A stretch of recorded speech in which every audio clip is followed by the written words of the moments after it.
What's up, everyone? Welcome back to another Timonspodcast. Got a great podcast here set up for you. Let me get into some business real quick. One, you can find me on Twitter and YouTube. YouTube is popping off. Twitter is also popping off. Timonspodcast. That's it. That's the business. I got a great guest here today. Richard, welcome. Hello. Thanks for having me. Yeah, I could do the full intro, but I thought maybe you might be better at telling people who you are, what you do. Okay. All that fun stuff. Certainly. My name is Richard Worsham. Where do I start? Let's just talk about Goshen. I moved to Goshen it's 12 years ago, I guess. Oh, wow. Is that right? 2011 would put that about, 12 years ago. It's crazy. And started a company, Janus Motorcycles, with good friend Devin Beek at the time, and we started Janus, and basically lived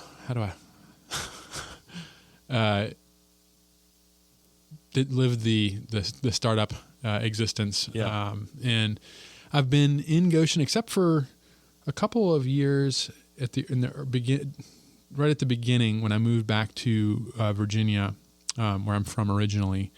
I've been here in Goshen in a variety of different places. We've kind of bounced from one side of the city to the other. But now we live on 8th Street. No way. Down the street from you, Timon. Yeah. And love it here. Drive over, right? Yeah, I did. I did not ride a motorcycle over. I drove one of our sinister black Janus vans. Yeah. It's that van. I don't know if it's the same van, but that van is a van similar that's been parked there multiple times because Ryan. Yeah, it's probably that van. It probably is. we all get to use it. Yeah, it's awesome. So, yeah, I guess a little more. I'm from Virginia. I and ended up here in Indiana. As a result of going to Notre Dame. I tell people this and people kind of laugh, but I really didn't even know where Notre Dame was when I applied. Really? I just knew about the program that I wanted to go to. And when I ended up in Northern Indiana, I was sort of, South Bend, that would have been like 15 years ago or more. It was just not. Yeah. I still am not a huge, I like visiting South Bend, but it's not my spot. Not my spot, and it was really not my spot back then. I really thought I had made a massive mistake. Wow. It was kind of a depressing first year, especially because it was like super hot. It was 2007 is the year 2007, and that summer was just like incredibly hot. And then the winter was one of those like polar vortex. Exactly. Right? It's just like crazy cold. And South Bend just gets dumped on. The snow is just the lake effect there is nasty. Just way worse than here in Goshen. I always make that point to people. And so it was rough. And so why am I here? Yeah, seriously. And so and I was just like going straight from undergrad. I didn't take any year off. I didn't do any break. I went straight from undergrad to grad school, and it was a rough transition from kind of. I'm sitting here looking up at a bottle of Carlo Rossi. It's not an actual bottle of Carlo Rossi on Timon's shelf, but it's got some. What do you have in it? It's Concord grapes, grape wine. Yeah, yes. You've obviously rebottled it or something like that. Yes, but Carlo Rossi was a staple of my undergraduate experience. A lot of cheap wine. Yeah. So anyway, where'd you go to undergrad? My undergrad was a really wonderful school. I say was because it really isn't. It doesn't really exist anymore. Called Thomas More College. Okay. It's still in Nashua, New Hampshire, which is a small town, like a mill town, like many towns in New England, about an hour north of Boston. Okay. And it was a Catholic liberal arts school. That was pretty radical in the way that they taught the education system. It was completely focused on humanities. Interesting. So, and you basically took the majority of the classes with everyone in the school. Oh wow! So it was like whole, which experience. Means that they weren't incredibly huge because there were only 100 people in the school. Yeah, so it was super small. Yeah, very, very small. So every morning you'd have a humanities class with. If you were a freshman, you were taking that class with sophomores, juniors, and seniors. Wow. which was a marvelous experience to be able to be in there. And so you have seniors asking questions or, engaging. And so you're really thrown in with this just really diverse level of education. And, they're only 4 years ahead of you, but they are, I guess when you're 18, that's a long way, and they've had a lot of experience. Right. And it was also the program was chronological. So you'd start off, like the humanities was a 4-year cycle. And so I just happened to come in on the kind of like Renaissance. And then it would go through like the moderns, the ancients. And so if you didn't necessarily, you could start on the moderns and then your senior year would be the ancients. But it just happened to be where you were. Yeah. And then there was some specialization. So I specialized there. You could do literature, philosophy, or political science, and then they did have a small biology program, but it's very small. Yeah, it's like in the basement people. of exactly. Yeah, nobody was really going to a liberal arts school to study biology. I have friends that did, and I think they did really well, but I chose to do literature. Okay, and absolutely loved it. The saga of that school is kind of a long one, but it kind of got co-opted by sort of more kind of, we call them the rad trads. It was a very, very faithful and open-minded Catholic liberal education in the greatest sense of that word. Yeah. And it kind of is more kind of like a secular seminary now. Oh, really? Yeah. That's too bad. So it was a kind of a, It was sad to see that happen. But anyway, I went straight from there to another Catholic school. Meanwhile, the whole time I'm not Catholic. Right. You're Catholic adjacent, right? Yeah, Catholic adjacent. I was raised as an Anglican, which means that Church of England in the States, which means that very little difference from the Roman Church, mainly old Henry VIII's divorce, right? The point I always make, not to get too geopolitical, but is that it was just too far away. Yeah. It was too far away. It was like, my comparison is a Virginian. It's like West Virginia. West Virginia didn't have a good enough, they didn't feel like they had a good representation in Richmond, or would have been Williamsburg at that time. So they wanted to form their own state. Well, same thing. They were too far away. They were getting the short end of the stick. Right. Extrapolate that out long enough, and wife, whatever, couldn't have a. That heir. was the straw. This is my own non-theological thing, but that's cool. Similar to, I think, you could make the same argument toward Eastern and Western Catholicism as well. Well, even denominations now, to where we've splintered so far, right? That it's like you're so far. Well, I think that some of the denominations, there's a more radical doctrinal shift with the Reformation, but some of those older, I don't know what you'd call them, Orthodox or ancient faiths, that like the Church of England claims that it was their pre-Catholic, pre-Rome. Oh, wow. They have a real, I think, a valid claim there that there was a faith there that came from before. Wow. Augustine. So anyway, they're all, where am I going with this? Yeah, basically. You were in Notre Dame. I ended up going to Notre Dame. Catholic, but not. But not. Yeah, exactly. So anyway, that's like a really rambling. Rambling is the word of the day, word of the pike. It's my word for now for the year. We'll see how long it lasts. No, that's cool. That's a great intro, man. There's a number of reasons why. We've bumped into each other, mutual friends. Goshen's small enough. Well, you worked right behind Janus, so we would always see you walking through the parking lot. Yeah, with my man bun. With your man bun, yeah, that's right. That was classic. When Menlo Travel was there, that's right. Now it's across the street. Mm-hmm. I don't think it's the same. I think it got sold, and I think Jeff took it over. Who was a part of the original business. But yeah. And you guys were just in the one side. Janus was just in the back side of that building. Right. That's right. And the front side was that brewery for a little bit. Yeah, we had a Thomas Stieglitz brewing in the front. And even before then, when we first got started, it was called the Innovation Center. Oh, really? I think it was, Innovation Center. And it was basically Eric Kanegi. You remember Eric? Yeah, that sounds very familiar. Eric was a real powerhouse here in Goshen, and he kind of put together this, I'm not sure. He was always kind of wheeling and dealing. Well, still is. I mean, Eric's great. Yeah. But trying to make things happen. And he had this thing called the Innovation Center. Those little, I think we still have the sign in the basement. I think we do. But anyway, yeah, it was like kind of space for rent for different people to do cool things. Oh, and cool. So he had Red Post was in there. It's probably a front for Red Post. Yeah.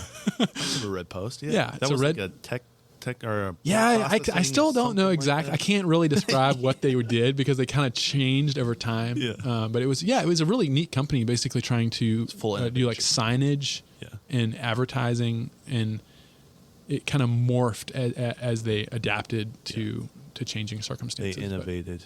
They did. They innovated in the center, but we rented just like the center bay with the skylights. Okay. So not even the back, all the way to the back, just this middle little one room. Really? I don't know. Have you been in there? Have you been in the shop? I've walked past it enough that I can like. If you look in that big window, that room was where we got started. There was a loft. Okay. And the window was boarded up. We actually didn't know there was a window for years. I just never like put two and two together. Yeah. But anyway, it was just that, and then we kind of we gradually annexed more and more of the building. Slowly grew into it. We call it grackling. Yeah. That's when you're like a grackle. You kick the other little eggs out of the nest and put your in it. Not really. Yeah. But as it happened. But it just kind of gradually we stuck around long enough as other companies came and went, and we just realized that it's a beautiful building. It's like just the way it's solid masonry. It's a fantastic. It's a bunker. It really is. It has a vault. Does it really? Yeah, it's got a vault. It was actually an old dry cleaner. Oh, Fiddicky dry cleaners, built in like early 40s, 42 or 43, I think, and has a vault for the furs. Really? Yes. In the whole like fumigation system that they would like pump who knows what kind of chemical in. Yeah. To keep things from eating the furs. That's wild. And then basically it was just kept being added onto the back of the building. It just keeps growing. So there's like 3 different sets of additions on the back. Wow. Wow. Yeah. Because there's an alleyway kind of back there. Yeah, they built all the way to the alley. Originally it would have been just like on the front. Like that middle bay where the skylights, that would have been behind the original building. Wow. Yeah. Yeah. So they just added. So they added that, and then that's masonry. But then they added another kind of like it's still concrete block on the outside, but it's more like a timber roof. The rest of the building has concrete ceiling, so it's like it actually has a tank on the top. Like the roof originally was a water tank that they would store like for cooling or something for the dry cleaning process. So you can actually just store like thousands of gallons of water on the roof. Well, so it's not going to collapse anytime soon. Yeah. No, it's a structurally. So we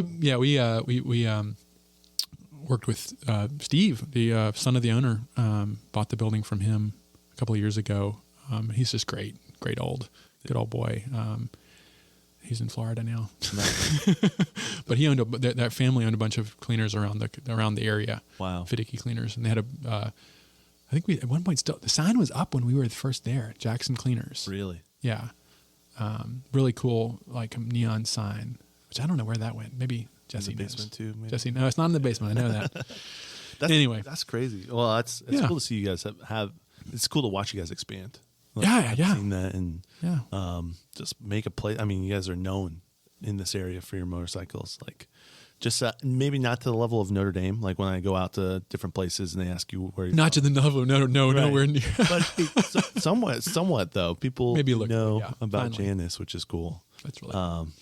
What kind of got you into that? I mean, just what's the background story on that? The background story is that when I went to Notre Dame, I had never really been into motorcycles or anything. My love as a child was drawing. My father is an architect, and really, I guess he kind of bridges the gap between architect and architectural historian.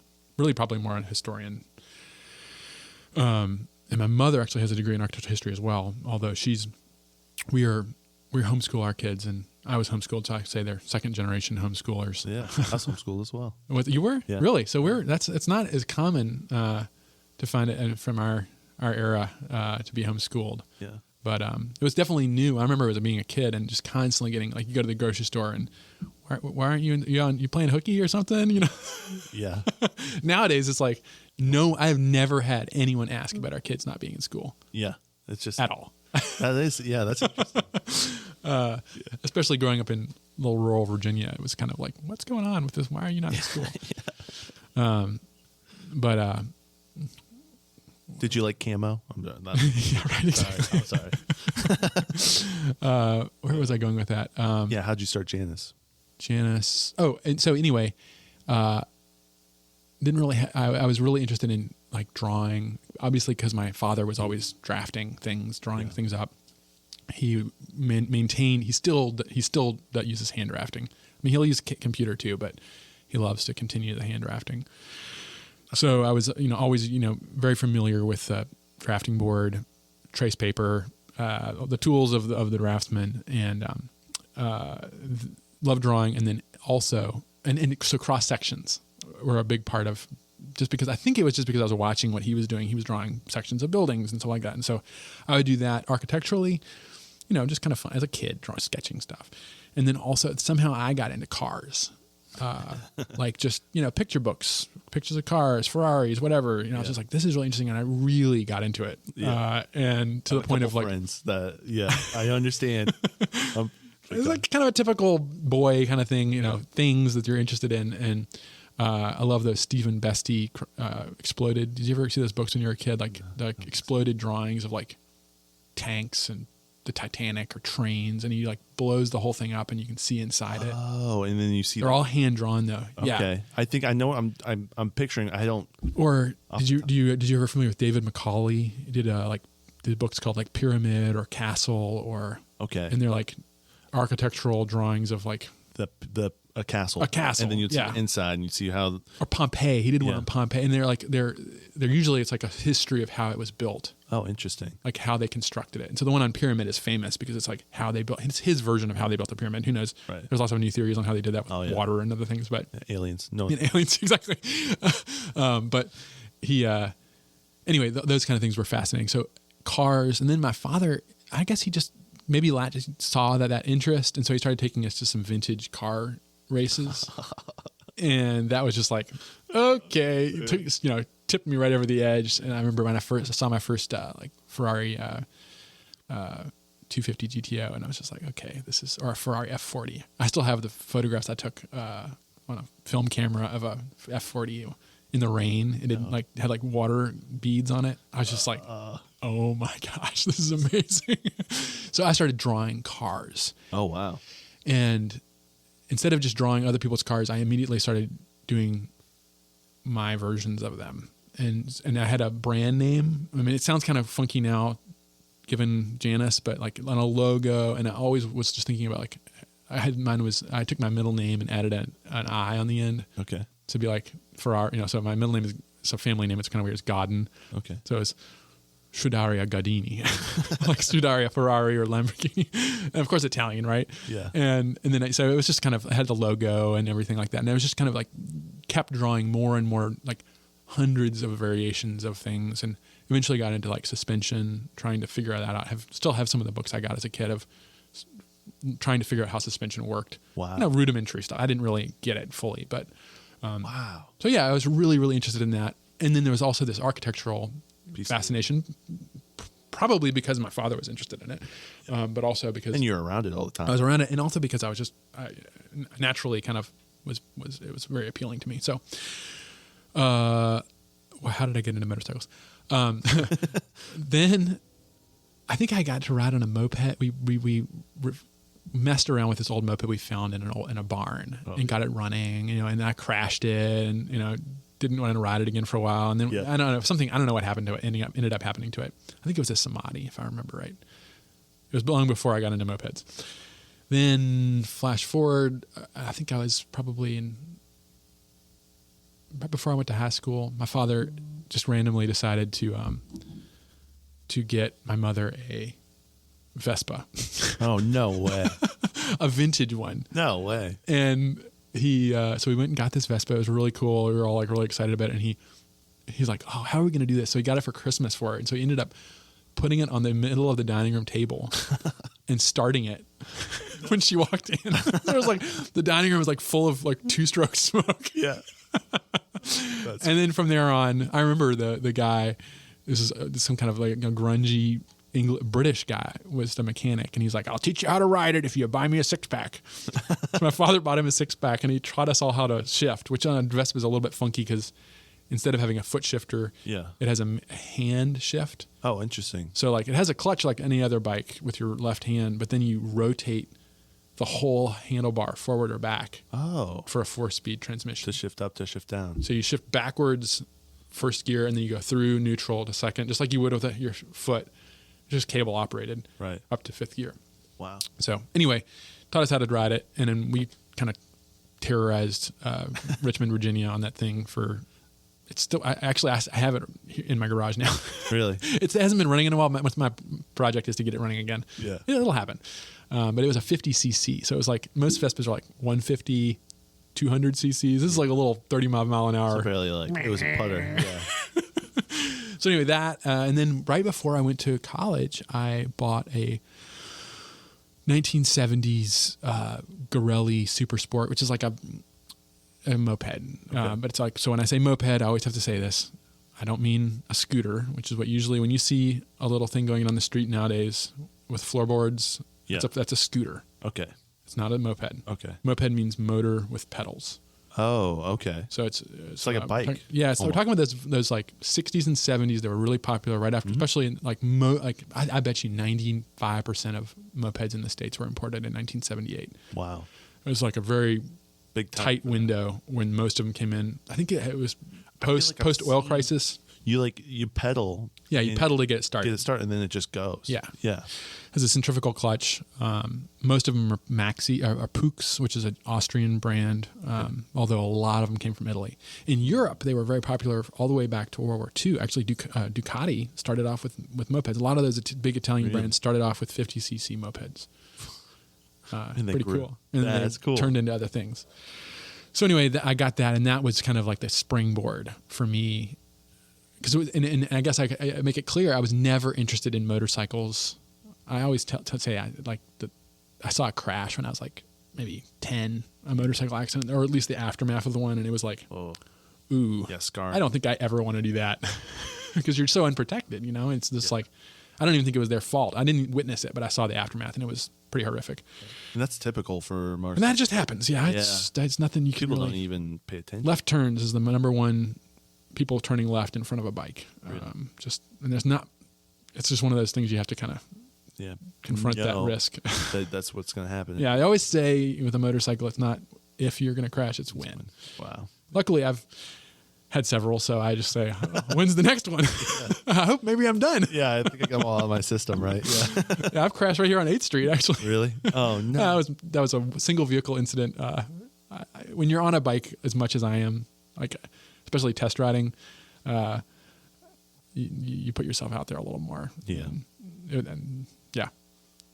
It wasn't an awful one? No, it was fine. I was fine. I luckily I always wear a helmet, and it was like right after rain. Oh. So that, that surface oil was just like, right. And I downshifted a little too aggressively into coming off of Lincoln. Oh yeah. And before I knew it, I was sliding across 8th Street. Luckily there was nobody else in there was a little, cut in the pavement, and the bike was still running. So I just like picked it up and I was like, looked around like, do I see that? Okay, I'm going to limp home and keep going. Yeah, I'll keep going. So anyway, moved to, came out to Notre Dame with my bike. That was my only means of transportation. There you go. That should show you how much I know about it. So that was a bad just a dumb idea, because the entire winter can get anywhere. Can't do anything. Although I did. I tried to. Right? You're I did. freezing. I rode it around until I wiped out on Angela, right in front of Notre Dame. Oh, no. I hit like a patch of like black ice. Didn't see. I mean, I was riding and it was like snowing. So just ridiculous. Wiped out. And then I realized that it was so slick that nobody was going to be able to stop. And so I like jumped off the bike and cut my shin. I still have the scar on the sprocket of the motorcycle, and jumped off the curb, and then the car behind me, whop, hits the bike. Oh my word! Which just happened to be somebody I knew. But anyway, yeah. So anyway, we're really rambling now. Met my co-founder Devin because he ran a vintage shop in Elkhart. A vintage moped repair shop, which is just weird because I had the bike already. I was really into this thing called the Moped Army, which is this organization, national organization, founded in Kalamazoo, Michigan. But it was huge, all over, like Los Angeles, Portland, Richmond. That's how I got into it. Was with the club there was called the Hell Satans. No way. Which is they were like meaner than the Hells Angels. Really? On moped. Yeah, on mopeds. Yeah. And they actually were pretty terrifying. But anyway, it was that got me interested in it. Was this kind of like comic parody of motorcycles, and they were like little tiny like the Gorelli, especially the one I had, was literally a tiny little Italian motorcycle. Yeah. It just fascinated me, and it was just like completely ridiculous for this guy. I mean, I'm 6'6". Yeah. I'm on this tiny little thing, and it just kind of I don't know what it was. That's awesome. It appealed to me on some level. So met Devin, and over the summers, instead of getting an internship in architecture, I would work at the shop and like polish spokes and build custom. We worked on some custom builds for relatively. I mean, we would sell some. He was selling some of these things for like $8,000 back in the day. I think the highest profile client he had was like producer of the Oprah Winfrey Show, or no way, like people in Chicago. I mean, that was like the big break or whatever. But it was kind of unique, and he really had a name in that world for tuning the different kinds of kits for him and stuff like that. So it was really neat. And then we built. We got tired essentially after 2 or 3 years of doing that. We got tired of working on other bikes, other designs, and it definitely. I really got tired of the just kind of working within the framework of other people's designs and manufacturers. So I built this thing called the Pukavus, which was my take on. You have to get really into motorcycle culture. I was from the get-go. I was interested in the history of it. So in the 1960s, there's this thing called the cafe racer movement. Okay. And so cafe racers are like, it's like the origins of motorcycle customization as a thing. Like before that, like the handlebars and right. Well, so yeah, it's not like the ape hanger handlebars, but it's similar, and it kind of like it's like the European version. So here in the States, you had all these GIs coming back from or soldiers coming back from the war, and they would take all these ex-military bikes and road civilian bikes, and they would try and hop them up and make them faster. And they would also, I think, especially in Europe, a lot of these guys were pilots, and they were looking for some way to relive the camaraderie and the thrills of aerial combat. Yeah. And so motorcycle was it's a perfect, I mean, it really is. Like the experience you get of riding is very close to, I would say, is to illustrate how it could be similar to flying. It's very similar to sailing. Like I love sailing, and there's a feeling you get where you're kind of on the edge. You're in this kind of flow state, which is very similar to both. I'm not a pilot. I've never flown an airplane. I mean, I have, but like with somebody else, doing the second controller. Doing it on the second controller. But anyway, the cafe racers were these British guys who would take a stock bike, like a BSA, a Norton, or a Triumph, and then they would try and turn it into a sport bike, or like a race bike, because there was no such thing as a sport bike back then. There were only stock bikes. Right. And so they would, like at that time, the Isle of Man TT was like if you've ever seen videos of the Isle of Man TT, if you haven't, you should go on YouTube right now and look at a video of like an Isle of Man tourist trophy and see what those crazy people do. It's still going. It's one of the highest death counts in racing history, but they basically take a road. There is no speed limit on the Isle of Man. Oh, okay. And it was never made illegal like it was in England on the road to race. It's a road race they obviously close the road down. They put up as much protection as they can, but these guys are doing like 200 plus miles an hour around a rural road around this island. It's like a 36-mile course. Is it paved or is it paved? Okay.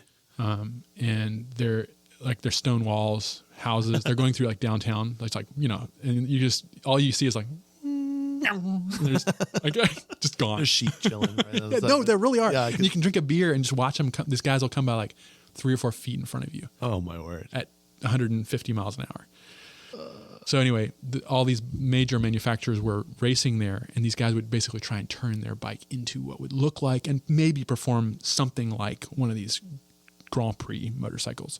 And so one of the things they would do is they would take a Norton frame, and they would drop the Norton frame was famous, the featherbed frame. It's actually what our frames are based on. Okay. And they would drop a higher performance Triumph engine in it.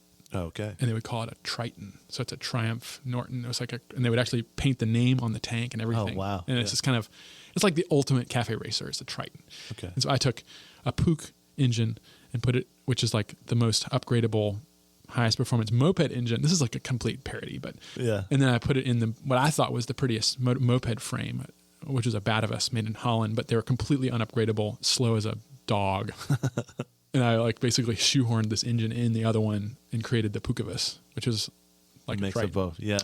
And did it work? It worked briefly. I was never very good at the actual engine tuning part, so it seized more than it ran. But it looked really good, and that kind of got me started thinking about like making something from scratch, maybe, or making it look the way we really wanted it to look, which is like more like a motorcycle aesthetic and the things you wanted in there. Yeah.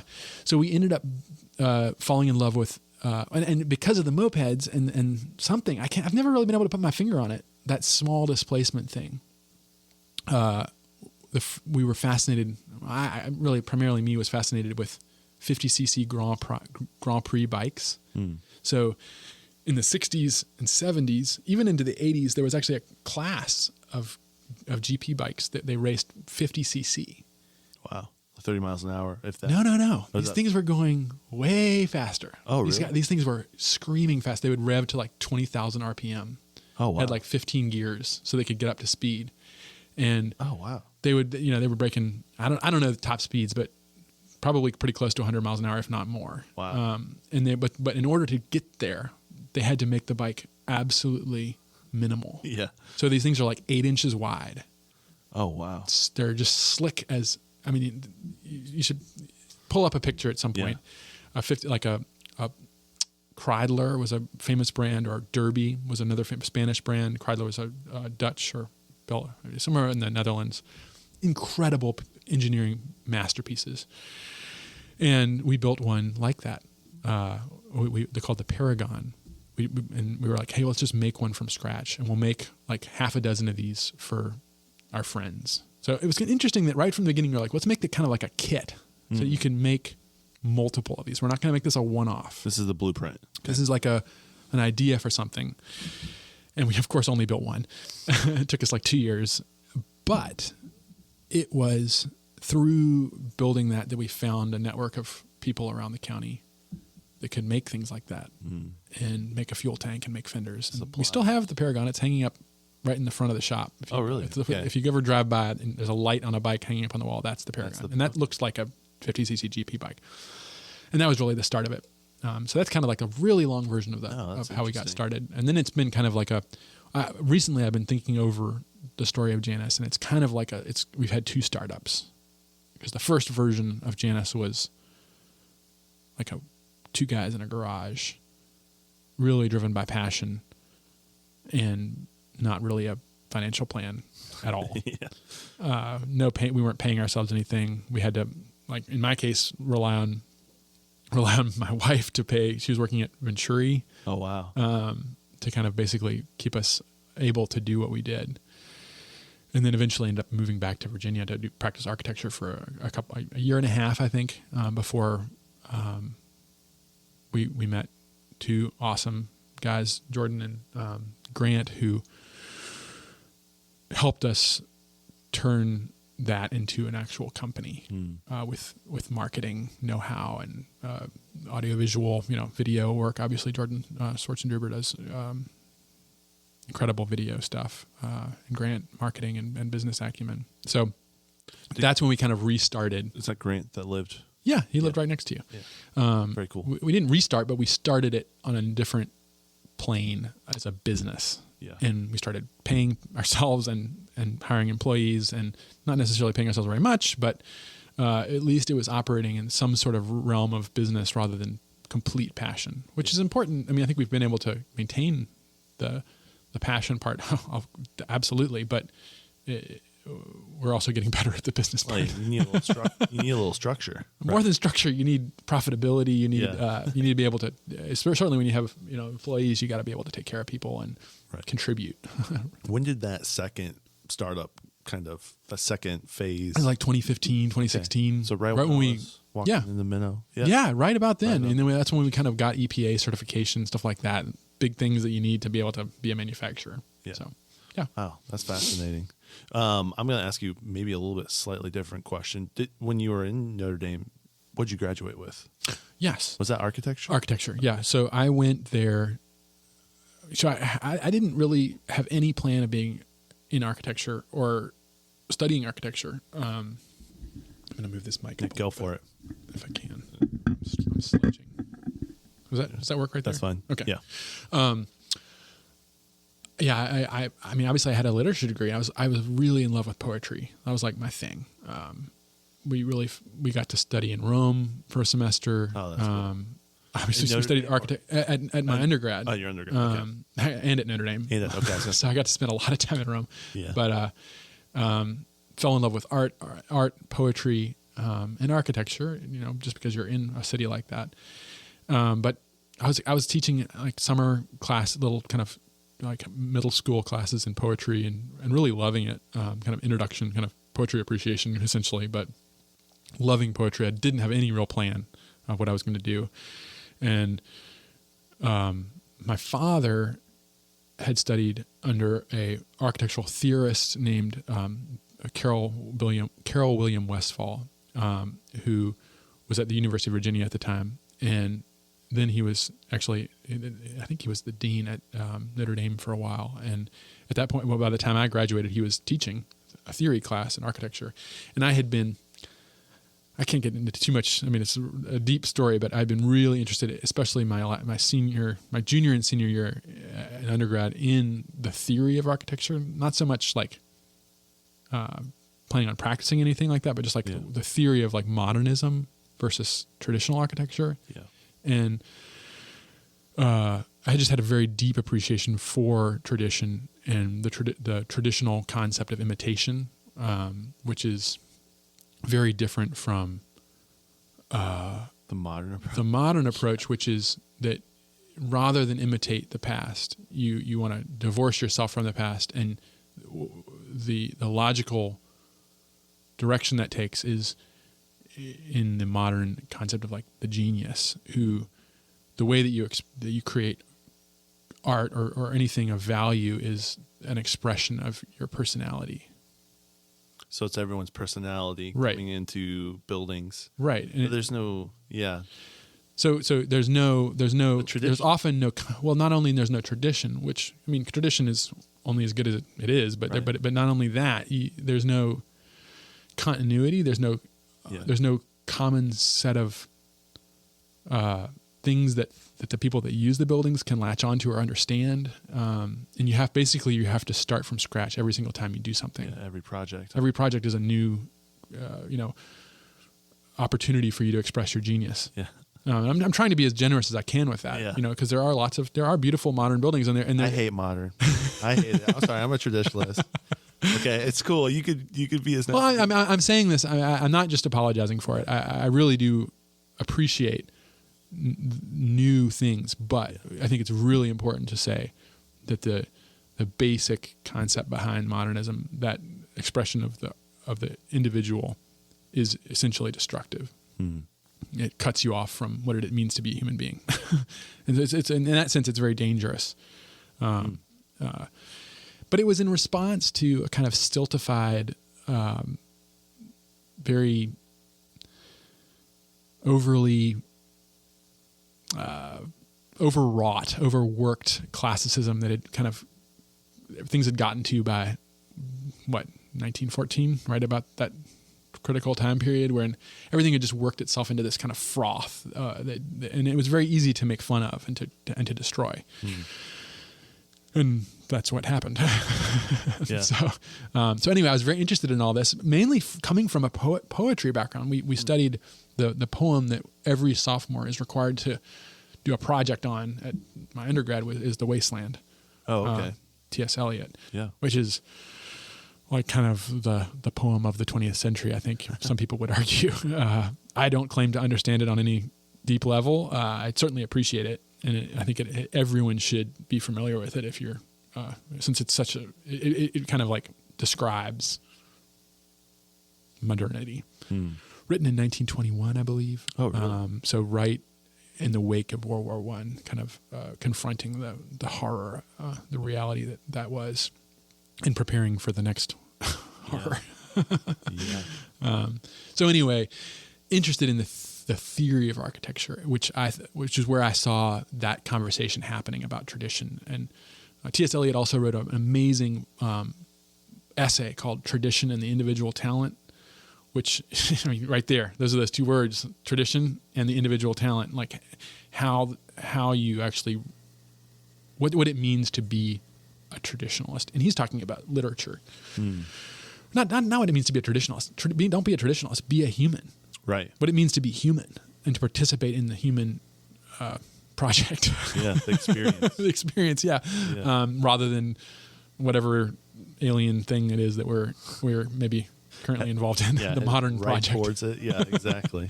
So anyway, really, really interested me. And so I just said, okay, I'm going to go study with Bill Westphal at Notre Dame. So it wasn't so much to practice architecture as it was to just take a class with this one dude. No way.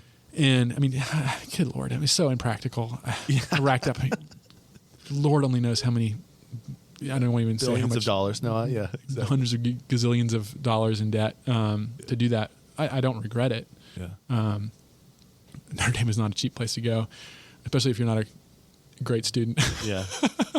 But anyway, I had a wonderful time. And then, of course, in the process, took studio and learned how to design buildings. And That's cool. Notre Dame is a unique program, like I think you may be hinted to already, Yeah. where they focus on traditional architecture. Yeah. So that's one of the only. It is, I would say, there are still some programs that focus on that more or less, but Notre Dame is the only program that exclusively practices traditional and classical architecture and promotes it on a real level. Yeah.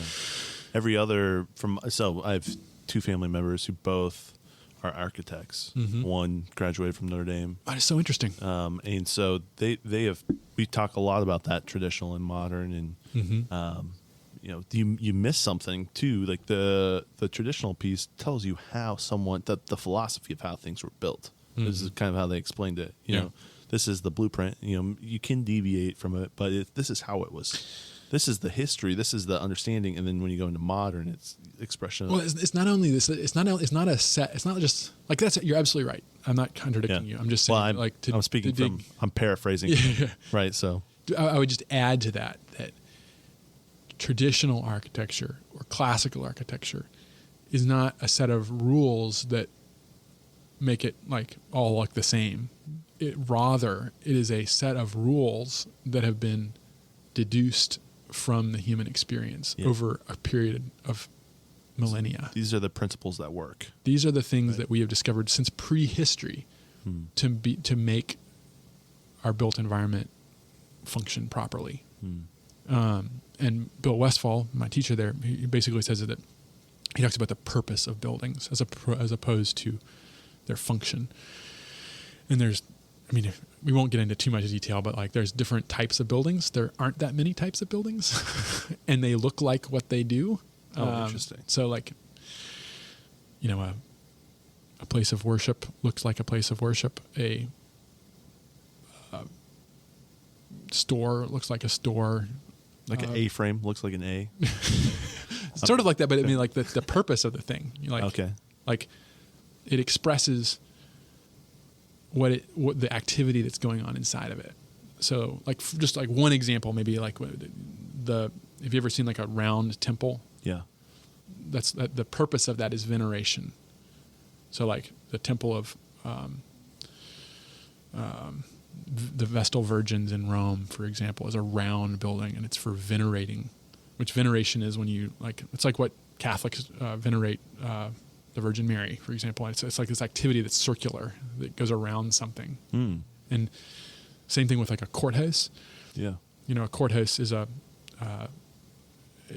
it's composed of different kinds of types of buildings. So it has half of a tolos and a templum, which is a square, a rectangular building, because that's why you always have that round little apse at the back. Yeah. Which then the Christian tradition co-opted for the shape of the basilica. Oh, interesting. The Christian temple, which is actually inherited from a Roman place of judgment and market.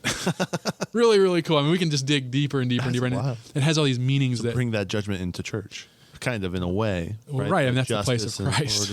Yeah, which makes sense. It's really, really interesting. So anyway, I don't claim to really know a whole lot about it. I do know a lot about it, but I'm not a amazing, incredible student of it. I try and learn as much as I can about it, and absorb as much as I can. And well, it's been something that you've been interested in for a while. Yes. Right. Yeah, and tradition in general and imitation. I mean, it's weird. I look back at my undergrad thesis, my grad thesis, everything we're doing at Janus is trying to kind of recover a tradition, and what it means to to be receptive to that kind of thing. So, yeah. That's really cool. So anyway, I went to Notre Dame, studied architecture, came out with a master's degree in architecture, and I practiced for like a year and a half. When you were in Virginia, if that was. Yeah, I mean, I graduated in May or whatever of 2011 and founded Janus in August. Wow. So it was just kind of like a wild streak of one thing after another. That's cool, though. That's the human experience, right? Something. I don't know. Well, it's that's cool. And you talked a little bit about. I know I saw an article where you're doing either something for your church, right? Are you designing the whole thing, or what is? So where do I go with that? I attend Antiochian Orthodox Church here in Goshen, which I converted to while here in Goshen, which is kind of weird if you think about it. Like Goshen, Indiana, Mennonite it's Central. not really where you think about the Church of Syria.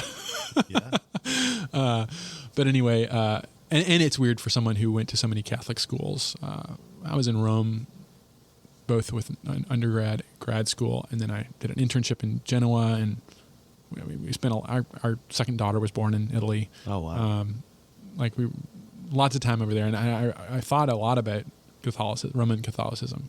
Never could quite make the jump from the English tradition in me, but somehow here, both through the charisma of the parish here, and friends we have in the area, we have iconographers and cantors and readers and a lot of people in the local community that are an active part of that. Found St. Mary's, which is over across the train tracks, behind the Walmart. Yeah, I know what you're talking. Yeah, beautiful little tract of land. I remember when that was built. Yeah. It was before my time that it was actually built. But it took us like 5 years of going. I think it was like maybe not quite that long, but of attending there. We went to St. James, which is right behind over here on the corner of. Oh, yeah, on 6th. Just didn't find it to be. I mean, it was just is St. James Anglican. It's an Episcopal church, so it was kind of like another shade, the American version of Church of England.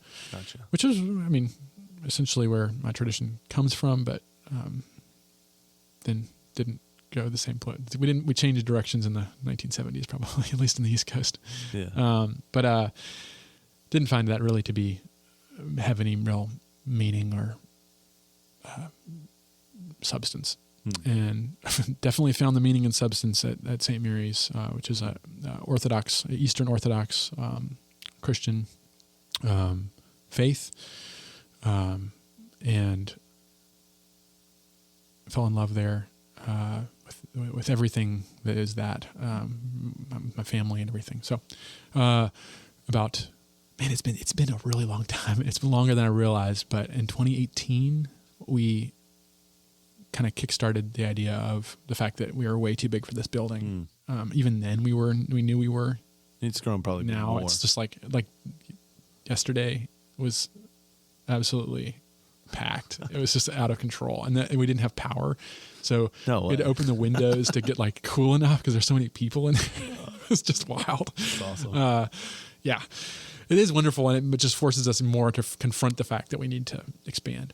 But in 2018, I was really lucky to be there and have the skill set, going to Notre Dame and having designed, on a school project level, several church buildings, and always having wanted to. That was one of those things I always drew as a kid was, monasteries and like the layout of Cluny and all, what would this look like? So I actually got to, they let me design a new temple for St. Mary's. And it was really interesting because I kind of like, instead of going like, I'm all about, instead of just, traditionalism isn't making it look like it's something from the past necessarily. Obviously it is going to, if it's participating in that tradition, right? But rather, I was driving out in the Amish country. Of course, we have a lot of Amish vendors at Janus, and I saw these monitor barns. Which, you know what that looks like? It's like a barn that has like a center aisle that's higher than the sides. Oh, okay. Yes. And I found one that had a crossing. And I was looking, I'm like, wow, that's like a basilica. Oh, interesting. That's kind of cool. I wonder if you could make a church out of that. And so that was the first thing that came in my head was, what if we were to integrate this kind of like Amish pole barn into a ancient Orthodox temple basilica building type. So there's your basilica, right? With that's inherited from the Tolos and the Templum. It's like the judgment. Exactly. It's like a compound or a portmanteau of buildings. Okay. And that's what we did. And I was able to do a beautiful, I hand drafted the whole thing, You didn't use CAD? Nope. Well, I did mess around in CAD at first, but I hand drafted the whole thing and then did watercolor renderings, like we were trained to do it in Notre Dame, kind of École de Beaux-Arts style watercolor renderings. And we started raising funds, and it's taken us a while. We're really kicking it into high gear over the last year and this year. I'm actually meeting with a builder. We met with him last week. I'm meeting with him on Friday, going over some materials, and we're really excited. We did a video. Ashley Ganger, she did a video for us. Caleb's wife. Yeah. Yep. She's a wonderful video for us on the building project, kind of sharing kind of what we do. And we hope, our original goal was to build it this year. It's the 30th anniversary of St. Mary's. Oh, wow. But we'll see. It'll probably be, I hope, next year. And it's a pretty extraordinary building. I mean, if I say so myself, it's a frame.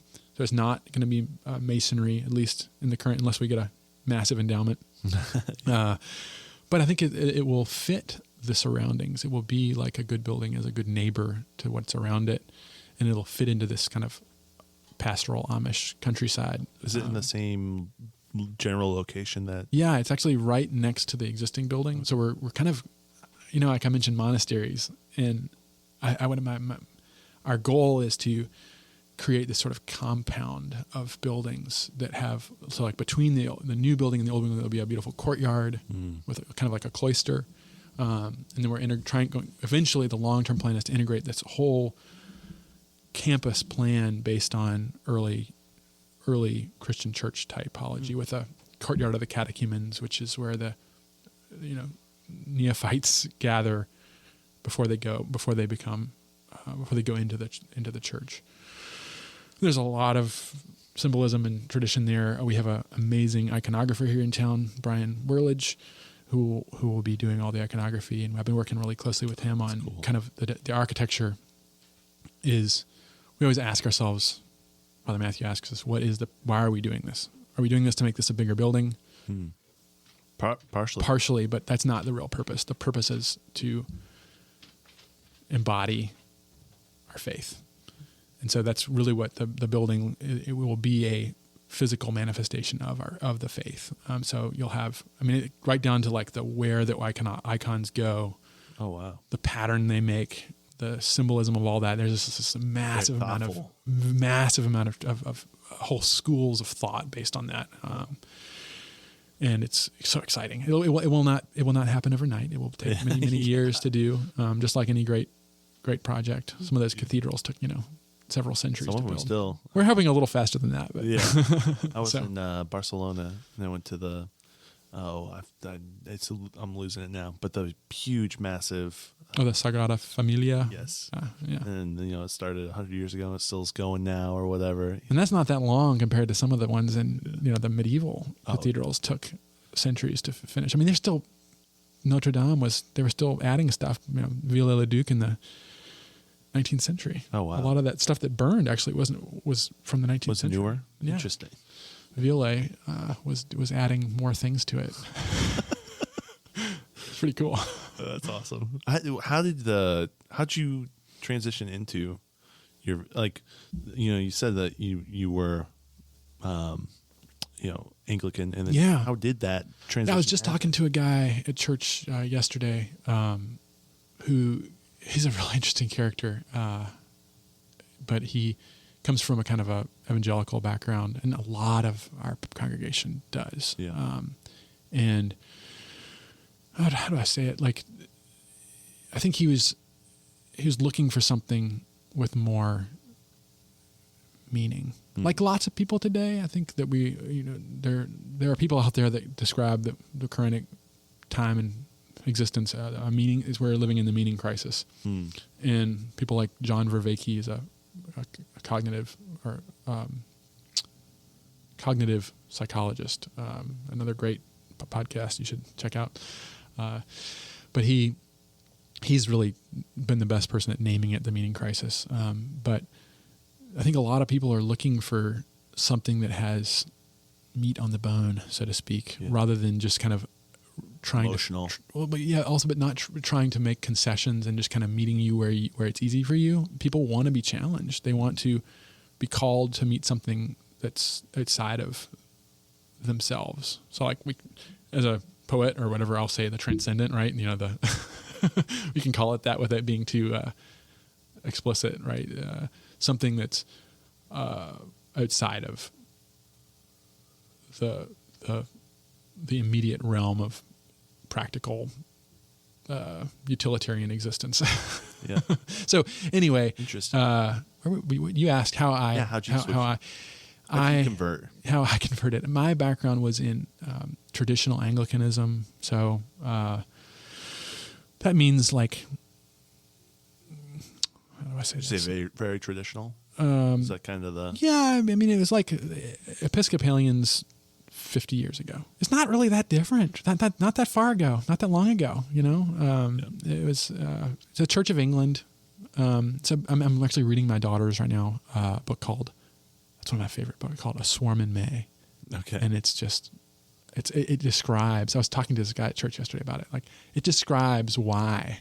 And I'm going to sound like a complete heretic to my Orthodox friends when I say this, but it describes why, if the Anglican Communion was what it was, I probably would still be one. Because it was a whole thing, and it was like, it had so much beauty and so much nuance. And this book, A Swarm in May, is about beekeeping combined with choir singing and organ playing and all the subtleties and the beauty and the tradition that was just this kind of like massive like agglomeration of things and stuff and history and time, and that it's once it's torn down, it takes another century, another millennia to build it back. It also comes with lots of it can be there can be dark sides to it. Oh yeah. Like anything that's human. Yeah. Right. 100%. But for the most part, a pretty worthwhile endeavor. But anyway, that was my background. I kind of came to realize I was raised in what we would describe as kind of a remnant of that. Just like, it was nothing too funky, just kind of a traditional Anglican. My family's very English still. So we appreciate all that stuff, good hymns and the prayer book. But I just kind of found that like the remnant, it wasn't a place you could raise kids. I mean, there was no future. All these denominations are just dying off. Yeah. And it's because they've tried to meet people where they are rather than calling people to, I mean, it's one reason to be something better than they are. Yeah. To get off the couch. Yeah. Well, it's, I see certain churches, it's boring. It's yeah. Like, yeah. What? That's one manifestation of it. Yeah. It's boring or commonplace, or in the worst case, I think it's cringe. Yeah. Yeah. Right? Like it's just like, oh really? Yeah. And oftentimes it's like the old people that are the ones that are the most excited about the cringe. And you find these younger people that are just like, okay, I'm tired of this. I want to find something that's has more meaning. That has more vim. I don't know, whatever to say. So anyway, that was it was pretty hard for me because I was so dedicated to this idea of this beautiful tradition, the English cathedrals and the musical tradition of the English church is still happening. You know, England is probably, they're more atheists than anything else in England. Yeah. Right. Great intellectuals and wonderful people, but they somehow the musical tradition is continuing. They're still writing settings for psalms and for the services. That's fascinating. It's just so cool. Yeah. And it's beautiful. I mean, just like really sophisticated music. And of course, when you go to the East, you give it all up. No more hymns. I mean, you can sing hymns on your own time. Like when my hymns, I'm talking about like Charles Wesley, like, you know, A Mighty, or, you know, right. Yeah. or whatever, you know, yeah. Even Luther, Amazing Grace. Right. Amazing Grace, right. Whatever. Like the great old kind of how great knee slappers. Yeah. The good stuff. The good stuff. That's what I love it. But anyway, there are hymns, absolutely, certainly in the Orthodox tradition, but they are much more ancient and they are much more Eastern, and they're not Western. The Eastern Church has a focus on. I'm not a theologian and I'm not an apologist for it, but it basically to me it's much more focused on mystery and this tradition of hesychism.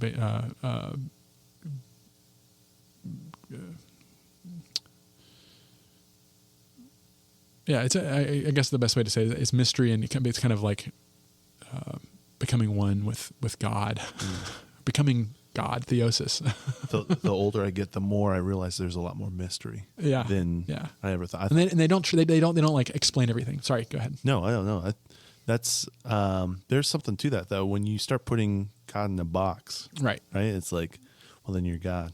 I'm putting you in a box. Right. This is where you sit. This is how it is. Yeah. There's something to like, well, I don't understand how this works. Yeah, and that's okay. And it's okay because I think it appeals to more people. You don't have to like over-define everything. Yeah. Like I think that probably a lot of Western religions do is they you know, this is not true, or this is true, this is true, this is true. Yep.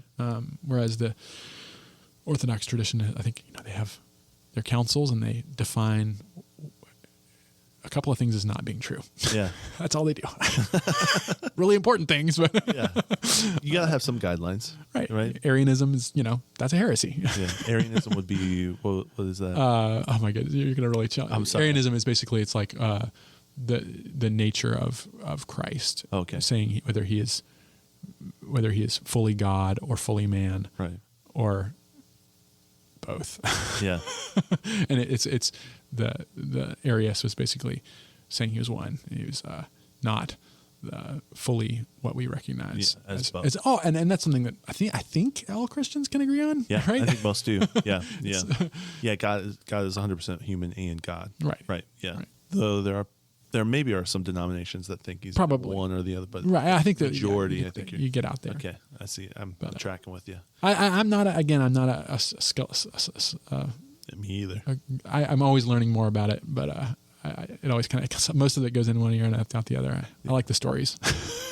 Yeah, no, those are way more easy. I remember much more about like St. Nicholas slapping Arius and getting defrocked because of it. But then afterwards, everybody's like, actually, he's a saint for doing that, so he's okay.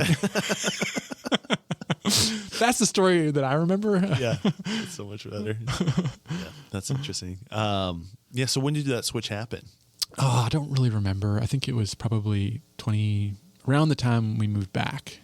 We were really kind of thinking, okay, because we were going to an Episcopal church out in Virginia and not finding it to be. Well, and church is a community. Like that's another thing. Yeah. If you're not plugged into a good community, it's tough. Mm-hmm. It's tough to go to that church. It's tough to be a part of that. It is. But I think that the community springs from the meaning. Yeah. I think on some level. I mean, you can have a big community, but it has to. It always is a manifestation of some truth. Yeah. I'm not contradicting you there. I'm just. No, I think you're adding to. Adrian Sharp, who he's been on the podcast before. He let me listen to some of his... I didn't know he was on. Yeah, he's great. He let me listen to some of his Gregorian chants, and I just have a playlist now on my phone. It's such a... Not Gregorian. I'm sorry. I don't know if that's... Western. Yeah. That's what... Yeah, I'm not sure what the... Well, I mean, unless he had you listening to Gregorian chants. But it was there was the chants he was doing at church. So that would be more Eastern. Yeah. Yeah. So Gregorian would be Western. Gregorian chant is what if you think of like a medieval movie where they have the monks going, singing. That's in the West. That's what they're probably doing. Some sort of Gregorian or other Western monastic tradition. Gotcha. In the East, it's much like if you didn't know, you might mistake it for. In some cases, like Muslim or something. Oh, really? Yeah, it totally has the this much more slow minor key. Like I'm sure you're thinking that when you listen to whatever Adrian was recommending you listen beautiful. to. Yeah, what you would hear in Hagia Sophia in Constantinople in 13th century. Oh, that's so cool. Which is it's totally new to me, and that was one of the things that was so hard for me to really to come to terms with because of that culture shock kind of. Absolutely, and one of the things that I never thought I was going to be interested in Orthodoxy was that because a lot of people when we were growing up, people were already starting to kind of jump ship, and we never did. To Orthodoxy, but it was always these like super ethnic churches, like Greeks, and you had to. If you're not Greek, why would you? Yeah. How can you tie into that? I mean, you already, if you love the English tradition, and that's going away, why would you jump into something that you don't understand at all, right? Or Syrian or wherever, right. Romanian, Serbian, Russian, all the different. Traditions, Ethiopian, So one of the reasons that St. Mary's is so vibrant is that it is not a heavily ethnic church. We have people from all kinds we have Greeks and Romanians and people from all over the place, Georgians, but it's an English-speaking church, mostly of converts, mostly of probably Protestants. Yeah, well, sure. And so that makes it much more approachable. And it speaks to that community that you talk about. It's easier to plug in. It's like a gateway church, maybe. Absolutely. And it's been pretty amazing to every year it feels like I'm understanding more about it. So, yeah, like anything that's worthwhile, right? Yeah, no, that's cool that you're diving into it. I know I have a friend who converted to Catholicism, and we've had multiple conversations from. Like just a non-denominational, more evangelical, worship songs. I don't know if you've ever heard of WFRN. That's music. I think I've seen bumper stickers. Yeah, so it's like really contemporary Christian music, kind of rock or whatever. From that to Catholicism, and in our conversations, they're talking about how much we lose because we don't have that tradition in our lives. Like. Your average church you go in, there's no altar.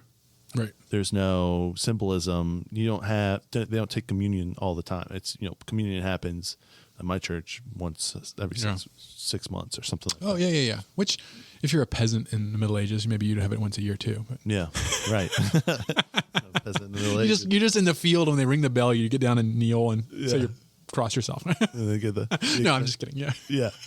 But, and some people are like, oh, tradition, but a lot of that does remind you of things that it just keeps you centered. That tradition and the symbolism and things like that, it keeps you centered. Yeah, that's really important. And the tradition is not something like it's a life. It involves the entire life. And I think the best way to kind of, one of the things that really captured me, not that I didn't have a liturgical calendar tradition in the Anglican, world, but the Orthodox tradition is the liturgical calendar basically dominates your life throughout the year, and it's constantly are going through this cycle, the sequence of the same thing happening over and over again, which is basically tying us back to like. The Jews had the feasts. Yeah, and we're talking like all the way back to Mesopotamia, right. The same kind of cyclical understanding of history. Wow. So you have, then it extends into your diet. So like right now we're celebrating the Great Lent, which extends from 40 days basically up to Pascha, which is the Orthodox version of Easter. It is Easter. It's the same thing. It's just on a different calendar. And there's certain restrictions in terms of what you can eat. No, it is not strictly enforced. It's up to every single person. It's always been that way. What you feel you want to do, but it's an opportunity. And the three like kind of cornerstones of Orthodoxy are prayer, almsgiving, and fasting. No great thing basically is accomplished without those things. Yeah. Like the sermon last week was the casting out of a demon from a boy who was, the kid who threw himself in the fire and the water, and Christ says you couldn't cast out. He's talking to the apostles. You can't cast this out because of this kind can only be cast out with prayer and fasting. Yeah. And they were asking, why can't we do it? We've done it over and over and over again. Why is this one different?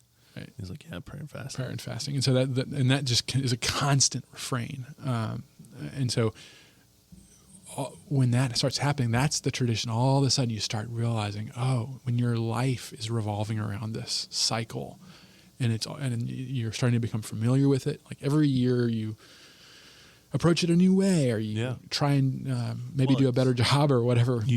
It's anytime I rewatch something or reread something, I pick up things I didn't realize the first time I read it, or I'm sure it's very similar. So that to me has really been one of the things that it's endlessly fulfilling and demanding. Fasting is tough too. It's discipline at the core. Absolutely, right there. That's the essence of it. Yeah, a fast the end of February, and it was a trip. I just no food. Oh yeah. For 4 days, and it was for 4 days. Dang, good job. Wild. I've done some cool. Intermittent fasting's popular right now and stuff like that, and I tried to integrate that and did some like the 18-hour things for Lent 2 years ago. But I don't know. I couldn't do 40 days of no food, right? Oh, no. Yeah, I mean, you could, but you wouldn't be a much smaller man.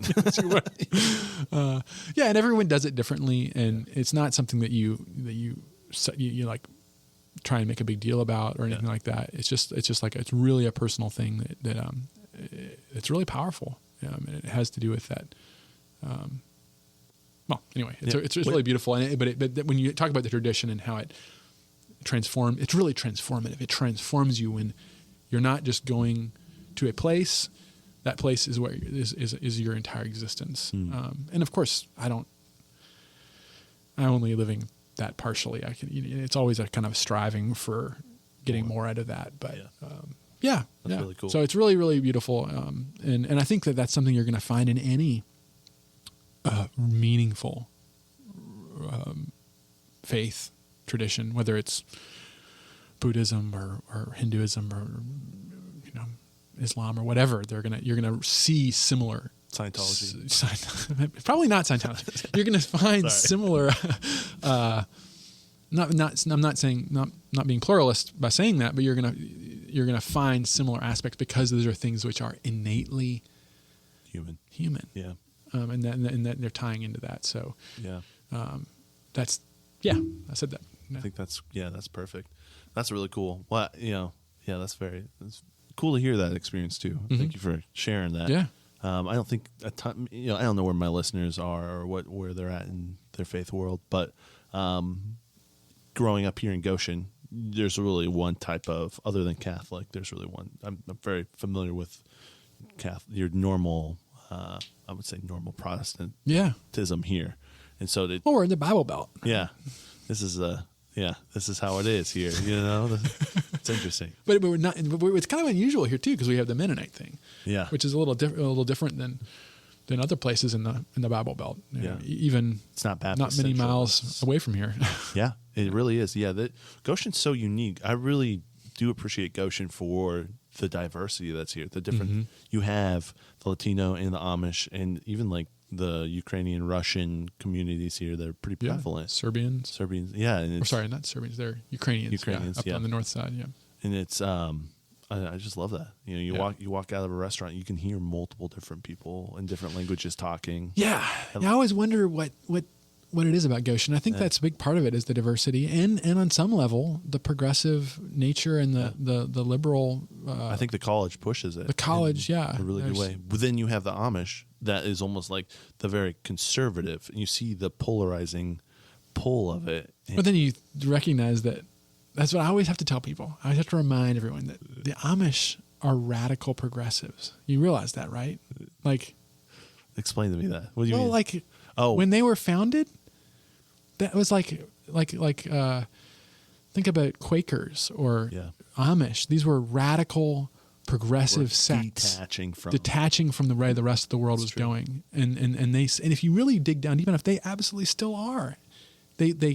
They manifest themselves in this kind of old way that we've kind of forgotten. Yeah.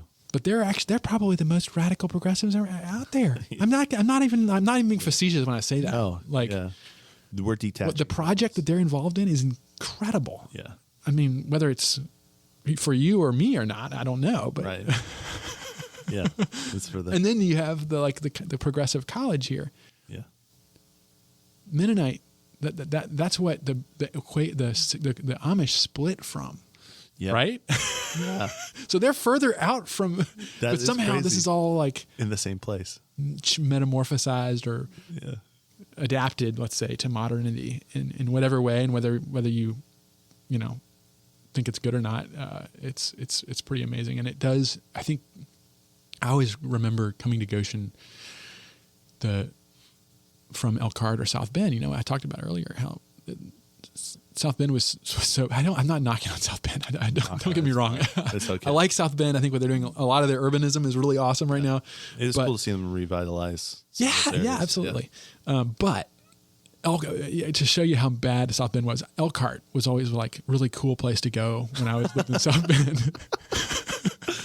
And I'm not knocking on Elkhart either. Cool although, too. I am kind of. A little bit. Elkhart, they destroyed. They have in South Bend too. They tore down their town. Yeah. In the urban renewal, put in parking lots. Yeah. That doesn't. And they now suffering the consequences. And I don't know if you can. I mean, yes, you can rebuild it. Probably like with the Swarm in May. Yeah. Right? Yeah. You could rebuild it, but what you tore down took years to build. Yeah. Maybe not quite as long of a project. You could rebuild it in another 50 to 100 years. Yeah. Possibly. Yeah, but if everything goes right. But they don't have the industry to rebuild it. Like Elkhart it still is, to some extent, a city of extreme wealth. Yes. South Bend was too. But those industries are gone. Yeah. And they're probably not coming back. Yeah. Whereas Goshen, like you mentioned, I think before we started recording, how you found your home on a map, and I believe that would have probably been like a Sanborn fire insurance map because they did those periodically for the fire insurance. And you can see, I did a little presentation on the urban form of Goshen. Like I don't know, it was like 8 years ago when Blank Space first opened. Oh yeah, I think Anna came and asked me to do it. I don't know what I was. I think it actually was pretty good. I still have it, the presentation, but I kind of like use this technique that I learned in Italy from this urbanist in Genoa that I interned with to like read the urban tissue of Goshen. which is literally, they use this word lettura in Italian to when they study a city, that you can actually read it not with historic maps. You can just use like aerial photographs or maps of the city to understand, based on constants in human nature and the built environment, the way we build things, how a city was formed and what's going on. And through that process, I realized like why Fifth Street is such an interesting street in Goshen. Like, do you know like how funky Fifth Street is? If you think about it, like it's like a major street, but it has with all these like businesses and churches on it, but it's not Main Street. Right. Yeah. That's not unusual. That happens in every city. Oh, really? Yeah. Really? Yeah. It's like in every civilization, there's these like secondary roots is what they're called in the Muratorian. You can go really deep into that, but it was, when I saw it, I was like, oh, and I was like, oh yes, and Janus is on Fifth Street. It's so cool. We're on this like. So you were on the main. We're on this like, it's not the Main Street, because Main Street's Main Street, right, where all the commerce happens. But then there's this secondary street where other things happen. Yeah, lots of churches, yep. obviously, and then there's some weird Freemasons. businesses. No, absolutely. Yeah. The Masonic Lodge. Yep. The hospital originally was across from. It's on Fifth Street. And then the high school. Yep. So I think a library. The Carnegie Library, which is current City Hall. Yep. Yeah, but anyway. That's so cool. But but going through that map, I basically realized Goshen didn't tear down anything. I mean, they did. They tore down the hotel. So like the current city courthouse square. Okay. Could be. What do we say? It could have been a really wonderful urban form with it completely wrapped with significant buildings. Like it was originally. So we tore that down. We put that horrible jail up, which thankfully we've torn down. Yeah, that's nice. Brutalist monstrosity. Yeah, that's right. I've always wanted to do like a totally theoretical proposal in watercolor renderings for what should go there where it was. I think it'd be really fun. I think it should be a hotel. Oh, that would be kind of cool. But anyway, the art piece is nice, but it definitely needs something else there. Yeah, so. civic art. Yeah, I've never been a big fan. You need to put up like a major building. Yeah, something beautiful. Well, a bell tower. What's the Carolyn? What's the? I forget who the courthouse. It's not the courthouse. It's the lawyer that lives on the corner with. Oh, they're talking about the Champion House, the oldest house in Goshen. I think it's 1830 something. Yeah. I heard significant stories about that, where a guy built it because he wanted to impress a woman or something. They'll always tell you some kind of baloney, apocryphal story. Who is it? The Goshen Historical Society downtown on Main Street. Oh, they have all stories for different things. Oh yeah, I mean, but I heard my initial thing with I love history, tradition. Throw most of those stories in the trash. They're probably not true. I'm not saying this one isn't. No, I know. That's my gut reaction to anytime I hear it. Like, oh, in the 18th century, the reason they put all the gold around the rims of the coffee cups was because they were all so blind they couldn't see. Oh, give me a break. Like. Yeah, they just wanted to show everyone. Yeah, they wanted something cool looking. Yeah, exactly. That's crazy. Oh, yeah. No, that's. But it would be nice to have something that matches that Champion House on that area. Absolutely. It would be cool. It would be amazing. And one of the focus I did for my thesis was regular urban squares, uniform urban squares. So I rebuilt the market hall, or a proposal. It was totally theoretical. Yeah. Proposal for the market in Richmond on the original site. And then I love great Italian piazzas. And so I think that I'm always trying to figure out how to make squares, which have to have, the even modern new urbanist planners will admit that the buildings have to be really close to the street, and they have to be a certain height so that they form an enclosure, a space, which is what we need around that courthouse, is like an urban space, a room. Yeah. Because a city it's like a house. It's like a fractal. They're talking about, the way people build. A city is a series of rooms, just like a house is and then it just keeps stacking up. At one point, the city had a porch, and then the porch expanded, right? Exactly. You're looking at my house. It usually starts off from the market, is often where things begin. All the commerce, and that makes sense. Yeah. So anyway, looking at those maps, Goshen never really tore much down. That's even if you get to the part of the city by the co-op. Yeah. Those are all original houses behind that. Those are all like residential houses. They never tore even the funeral home across the street. Yeah. They did tear some stuff down to build the stupid 3rd Street bypass thing. Right. They tore a lot of stuff down. Yeah. And CVS. But like, by and large, one of the main reasons Goshen is so successful is that they didn't tear the urban fabric apart.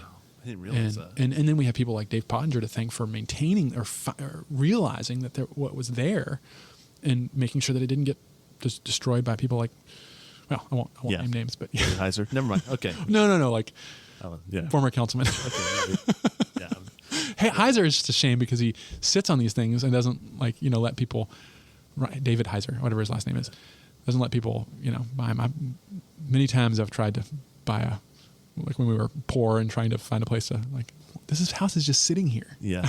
Somebody buy it. Somebody take care of this beautiful old building. Yeah.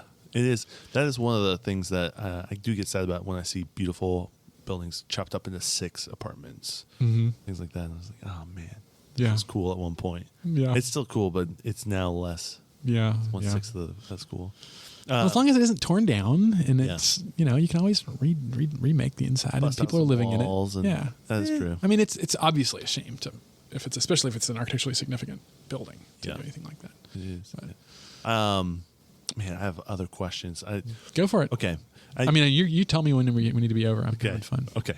I'm having so much fun. This is great. All right. I'm gonna crack open a second LaCroix. Do it. I love it. You talked a little bit about the Amish. Do you think the fact that, I feel like Janus, and this is just from an outside perspective, is knit with Amish manufacturing, right? Yeah. That's just what has made you guys able to do is it probably the community? I mean, you said that a little bit. 100%. Yes. Yeah. I was just talking about it on another podcast last week. Is there would be no Janus without the community, and especially the community of craftsmen that allow us to do what we do. There's another company that was started, I think, slightly around the same time we were, or slightly before us, called. It was this little motor. I won't even name the name of the company, but it was a company out of Ohio, making like really inexpensive bikes, 250s, essentially the same power plant. Kind of where we got the idea to say, okay, we know this motor goes through EPA because they tried it and they were able to get it through. The blueprint's there. Yeah, there was like it was a completely different business model, like super cheap, made in China products. But we were like, oh, maybe we can make this work with handmade here. And they tried to do that in Ohio and like Cleveland to have people, big manufacturers, make stuff for them. And they totally failed because they could not find anybody that was willing to, first of all, work with this kind of like startup company making motorcycles, and second of all, with the quantities they wanted. When you get started, you can't place an order for 25, much less, or 100, much less 25. Right. So we never had that issue. I don't think ever in this hyper local manufacturing network had anybody turn us down based on quantity. Wow. That's cool. Isn't that weird? Yeah. I mean, there's certainly like weird scenarios where, okay, we can only do this many, but yeah. But 25 was like a large order for us. I mean, we were doing like 1 or 2 at a time to start with. When the first time we ran into the quantity thing was when you start going to external vendors, larger companies. Yeah, they want you a minimum order of this. Yeah, like when we get engines or wheels, we have to 100 or 250 at a time, and that's you're tied up. Yeah, we're talking hundreds of thousands of dollars. Yeah, in that. Yeah. Inventory. Yeah, like we sit on right now. Put it in the vault. Yes. Yeah, right. Exactly. So, and it was totally word of mouth. I think we started with a powder coater, a guy named Ernie Chupp. Okay. Lots of people around the area may be familiar with Ernie Chupp, the powder coater. He's pretty notorious. One of the few cussing Amish people that I know. Wild man.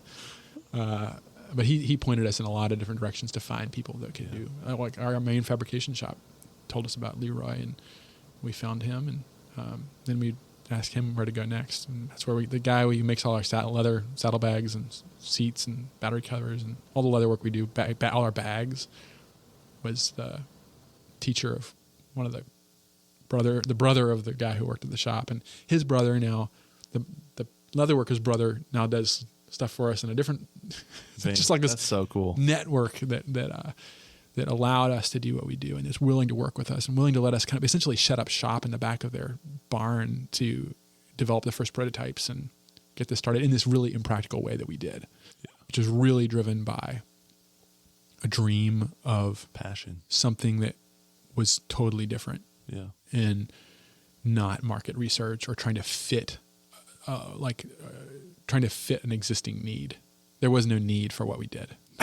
Yeah. There was absolutely no need for the Halcyon 250 or the 50. And I mean, for better or worse, we were able to create one. And that's kind of the story of what Janus is we've created, and we're learning now, but I'm learning more. I've never been I've always hated business books and marketing books and stuff like that. And luckily I have some friends and business partners that point me in the right direction sometimes. And they pointed me in the direction, some, new marketing ideas about like category design, for example. And the fact that that's actually what you want to do. They actually, I was reading this book on category design last night and it was talking about how you want to create a product or a category, not even a product, a category of new things that doesn't exist before. And then, obviously there's other parts of it, but I was like, oh, that's what you guys are doing. That's what we did accidentally. Yeah. Of course, there's other parts to it that we didn't do that we could have helped us get a little, do a little better. But hindsight's 20/20. Right. So anyway, yeah. So the community, and then of course the local, the downtown community, we got people like Eric Kanegi. Man, I mean, we wouldn't be here with the support we got from him and just kind of kicking things along, helping us get a light assembly, variants for the building, which is now permanent, thankfully, things like that. And then just people being supportive. Myron Bontrager at the Brew, just always putting in a good word for us and being a good friend. And Myron's awesome. Yeah, he is. Yeah. When he did that big bike ride down to the Key West, that was so sweet to watch that. That was like, dang, man. And there's also like the downsides of small town, it's everybody knows your business and you can get kind of tired of people. Like I went down, one of our folks who goes to St. Mary's has an amazing coffee shop, which I have to plug, 3 Crowns down in Warsaw. Oh, yeah. Obi and his wife, Sarah.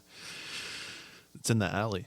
It's like, it's like on 15, but it's in an old gas station. Like, it's like what every kind of like cool coffee shop is trying to be. Okay. It's legit. It's so awesome. I went in Saturday for the first time, my wife and I, and we had a blast. The girls were at a birthday party, so we just took off. I was like, I've wanted to go down and see Obi's coffee shop. So we went down. It's been there for a while. I think he bought it from some people he'd been working with on it for a long time. And so anyway, but the reason I bring it up is sometimes I'm like, I need to get out of this town a little bit, let's go explore Warsaw because I know GBCO way too well. Which is, that's okay. It's okay to find some different venture places. Out a little bit. Venture outside of your It's weird when you go south. backyard. It's a totally different culture too. Sometimes it's like, oh yeah, Warsaw is totally different than Goshen. Totally different. Yeah, and Elkhart too. Elkhart too, to some degree. It's just like, wow, that's fascinating. I do the reason kind of why I asked the Amish thing is, it's so ingrained in Goshen. Like Amish culture is so ingrained, and the older I get, the more I'm thankful for just the things that are here. Like they bring in a level of stuff that we don't have anywhere else. And I think that's what you kind of explained. Absolutely. Which is really cool. All right, last thing, and then we can end. Okay. So I remember when you guys went on Fox. Yeah. That was really cool. Yeah, it was. It was, well, not just the Fox thing, but you know what happened before that. The reason we got on Fox? I want to hear that story. We got to go to the White House and meet Trump. No, you didn't. Yes. What? Okay. So we got in all kinds of hot water with everybody here. That's that small town Goshen thing. Yeah. That brought us my gosh. I had council people coming and threatening. No.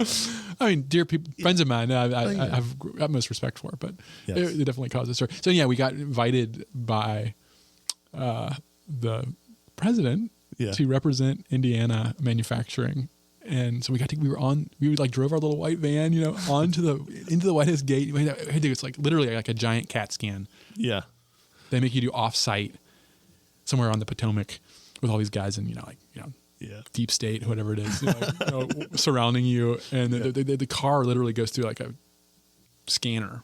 Wow. And then we just drove. They escort you into DC So we're like getting escorted in this little white van with motorcycles in the back. Yeah, it was really weird. And into the White House, park right in front of the Rose Garden, unload the bikes. And then we had them, and then like, there was like, I mean, it's kind of crazy to think about now. There was like a missile company. Like, it wasn't, I don't know if it was Raytheon, but it was some kind of horrific. And then like a agricultural watering system company. And they had these like installations of their stuff there. Like I don't know if there was a tank, but there was. I just remember being like, "This is wacky." And then there's these motorcycles. You guys, yeah, Amish made bikes, and we're the first one.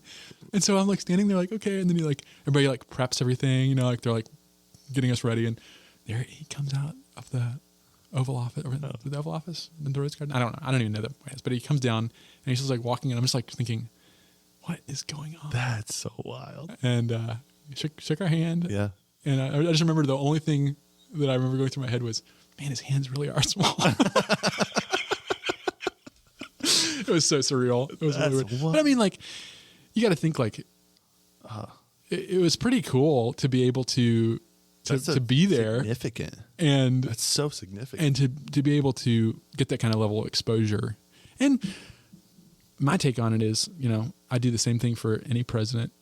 Oh, yeah. Like it's the office, and maybe, you know, he may have taken it a little further than most people in the office, let's say. But yeah. So we had a really good time, and that's so cool. But then anyway, the next day we went on Fox because they saw we were there or whatever. Yeah. Fox and Friends, I guess. Yeah. And that was really weird because we felt like they were listening to us talking before we got on. I don't think they were. But we weren't on the actual show. We were like in this little room. They put you basically in like a broom closet with this like camera in front of you, and you're mic'd up, and they put makeup on you, and it's like bad makeup. It's like really heavy, overdone because you'll see on the camera it looks normal. Okay. Otherwise you'd look like super washed out. Yeah. But it was super surreal. And they like picked us up at like, you know, 5:30 in the morning to get this thing. So we're just kind of like, give me some more coffee. Yeah. And got to be on there, whatever. And remember watching. And they asked us these really weird kind of leading questions. I'm sure it wasn't, but it felt like it was. We were very uncomfortable. I'm sure. So you're saying that Trump was a little bit more comfortable than Fox and Friends? Which absolutely. Yeah, it was just like a handshake and you know, congratulations and you know, whatever. It's like whatever.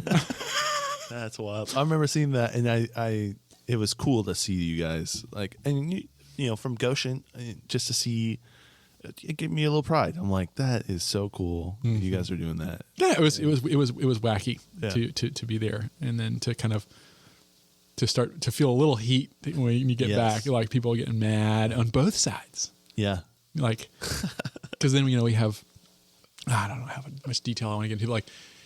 We have all kinds of diverse employees, and we're super happy with that. And you know, somebody does something, and you know, some conservative gets really upset about it and comes in like, you know, blah blah blah. And I'm just like, look, now you're mad at me. Do you realize what a Do you realize how just ridiculous this is? Do you realize you just shook hands with Trump? Like you could.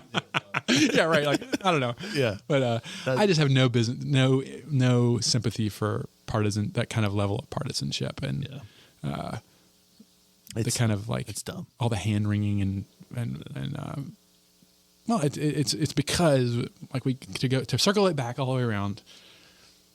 I think we are living in a period of crisis, and all these things that shouldn't be major concerns for us have become. The world is upside down. Yeah, and the little things become big things, and the big things become very, very little things. Yeah. So, that's awesome. I think we should end on that. Okay, great. It's past my bedtime. Yeah, no, this was great, dude. Richard, thank you so much for coming on. I really appreciate it. Yeah, absolutely. This was a blast. Yeah. Thank you for having me. I don't know if that's the word of the day is ramble. We didn't even. There's plenty more to talk about. But, rambling is. Well, you're down on 8th Street, so it's not that far away. We're gonna have to do another one.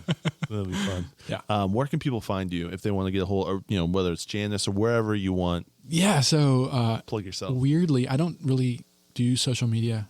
I got off of that many years ago now. But the one exception is I love LinkedIn, which I know if people actually knew, if you know me, you might be horrified to learn that, because LinkedIn, I would have thought it was really weird, but I actually really like LinkedIn. It's kind of a neat place if you've managed to have the right connections, I guess, and build that over time. It's a great place to find inspiration and share stuff. And then you don't, and the culture is not to share like stupid. Yeah. Memes and. Well, I mean, memes are cool. I love memes, but like all the political stuff, it's like stuff that you're interested in.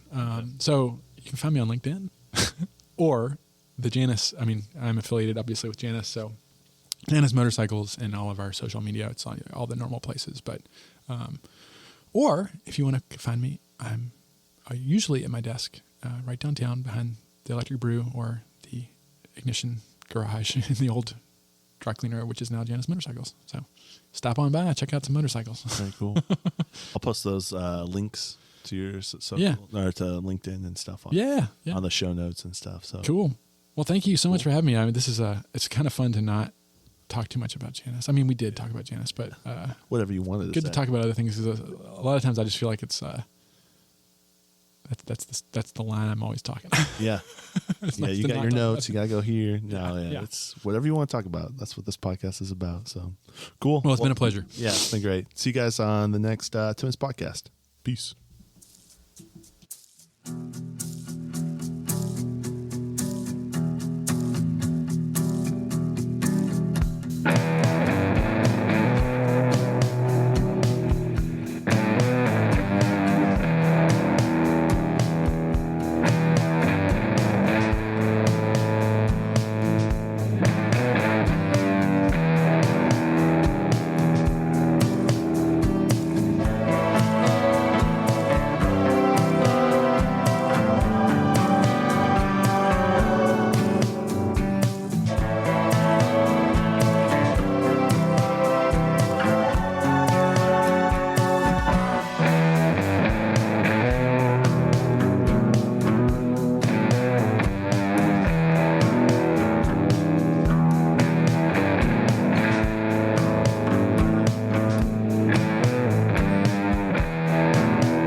Hello, folks. I am pleased to announce that this podcast is sponsored by a new book available now only on Amazon called Swept Up, The Lessons from the End Times by Matt Garnier. I'm going to read you a little bit of the book. I'm about 7 chapters in. It's, I believe, the story of Matt and where he's at now. Again, I haven't finished it, but so far it's great. It's weird how much Matt and I have in common, at least just from growing up perspective in the 90s in a Christian household. I relate very well. And Matt is an incredible writer, quite funny, and a good storyteller. I've just really enjoyed this book. So let me just read you a little section from chapter 5 that I thought was actually really enjoyed his play on words on things. So I'll read this. I think this is a good idea. Get your whistles wet with this literary piece. And if, like I said, it's available on Amazon. I'll put the link in the show notes here for this episode. Against astronomical odds, I woke up on January 1st, 2000. I had watched the neon-lit radio clock until midnight, but knew better than to assume that my time zone was the one observed by God. 7 hours later, the biblical number of completion, after confirming that every region of the earth had passed the threshold, I celebrated along with the Howland Islanders on TV and enjoyed the best breakfast of my life. I felt reborn. As I munched on cinnamon rolls, I thought about how disappointed the false prophets must be. I pictured them inconsolable, heads buried in their hands to quiet murmurs of, "Shh, don't talk to Daddy, he's grieving." I digested the new reality that I officially couldn't trust any of them. These blue-balled Christians would have to figure out a world without a deadline, while I picked up where I had left off, a kid with a chance of a future. So yeah, again, available on Amazon only. Special thank you to Matt for sponsoring this podcast and this podcast episode. Like I said, 7 chapters in, and I'm really, really enjoying it. And I know you guys will as well. So go ahead and click the link. Purchase Swept Up on Amazon. Support Matt. Support this podcast. And Matt, thank you so much for sponsoring this episode.